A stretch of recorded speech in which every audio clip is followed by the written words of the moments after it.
memberikan kepemimpinan bagi guru untuk menjamin pemimpin pembelajaran.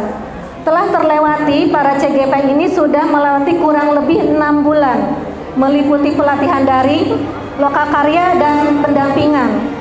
Seorang guru akan menjadi garda terdepan dalam menuntun dan mendorong tumbuh kembang murid secara holistik dan menempuh versi terbaik sesuai potensi yang mereka miliki.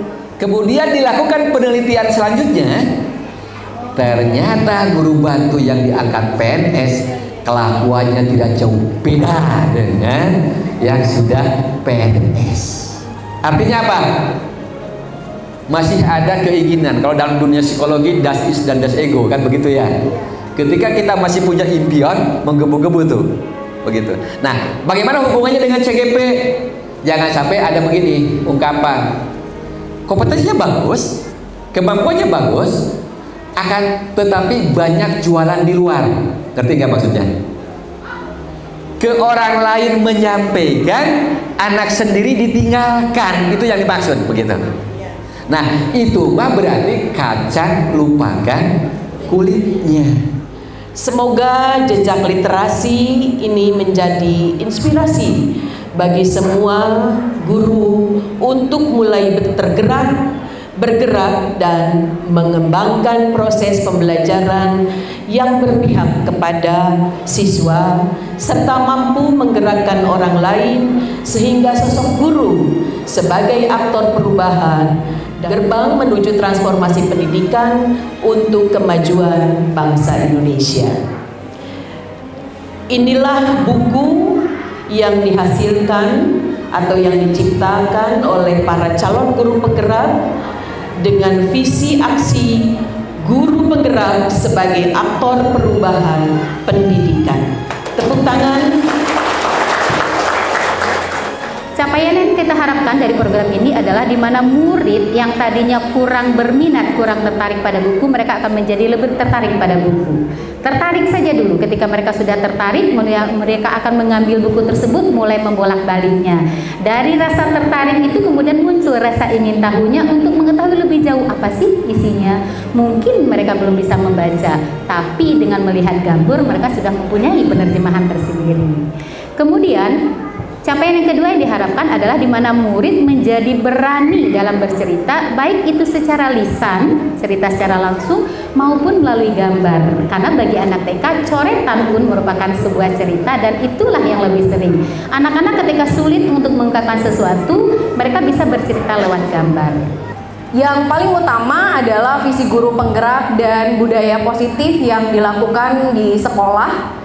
Untuk membangun budaya positif ini memang diperlukan lingkungan yang aman, nyaman, dan positif sehingga para murid pun dapat berkembang sesuai dengan minat dan bakatnya. Pembelajarannya memang berpihak pada murid, maka selain itu juga diperlukan kolaborasi baik dari guru maupun murid. Awalnya adalah dengan pembuatan kesepakatan kelas dan kemudian diyakini menjadi sebuah keyakinan kelas yang dapat menimbulkan disiplin positif dari dalam diri setiap murid. Kemudian pastinya dalam prosesnya selalu ada terjadi permasalahan, tetapi segala sesuatunya dengan budaya yang positif diselesaikan melalui segitiga restitusi sehingga semua kebutuhan dasar setiap murid, setiap individu di sekolah pasti akan terpenuhi, seperti itu. Kalau untuk yang kelas 7, latar belakangnya adalah supaya murid-murid kita yang baru dari SD itu masuk ke SMP mendapatkan pelajaran bahasa Inggris secara aplikatif, tapi dari tahap atau langkah yang sangat mudah. Dengan harapan mereka tidak merasa bahasa Inggris itu susah. Seperti itu. Kemudian untuk kakak-kakak kelasnya yang kelas 8 dan 9 itu, murid merasa butuh dan merasa perlu bisa menggunakan bahasa Inggris karena kita semua tahu bahwa bahasa Inggris merupakan bahasa internasional yang sangat-sangat kita butuhkan dalam kehidupan nyata sehari-hari. Walaupun masih SMP, Bu, Pak, tapi kita perlu mendidik murid-murid kita sedini mungkin untuk bisa mengetahui dunia luar, seperti itu. Kemudian latar belakang yang ketiga yaitu lancar berkomunikasi menggunakan bahasa Inggris sehingga dapat berdaya saing global. Ada 5 kompetensi Bapak dan Ibu semua yang kami pelajari bagaimana menerapkan pembelajaran ini di kelas. Yaitu yang pertama, kompetensi kesadaran diri, yaitu memahami, menghayati, dan mengelola emosi. Lalu yang kedua, kompetensi pengelolaan diri, yaitu menetapkan dan mencapai tujuan positif. Yang ketiga, kompetensi kesadaran sosial, yaitu merasakan dan menunjukkan empati kepada orang lain. Yang keempat, keterampilan berelasi, membangun dan mempertahankan hubungan yang positif.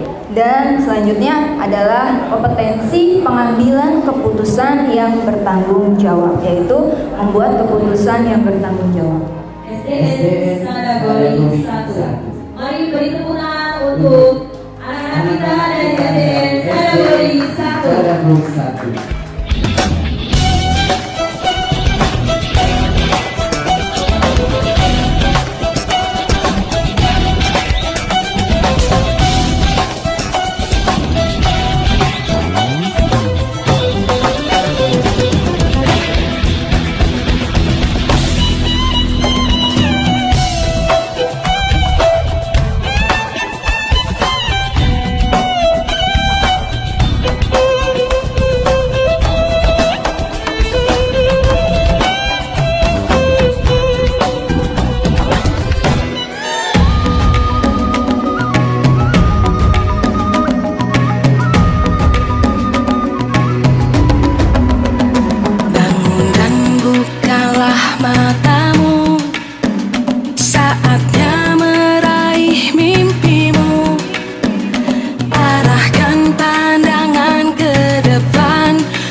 Seroja kembang gemilang mulia.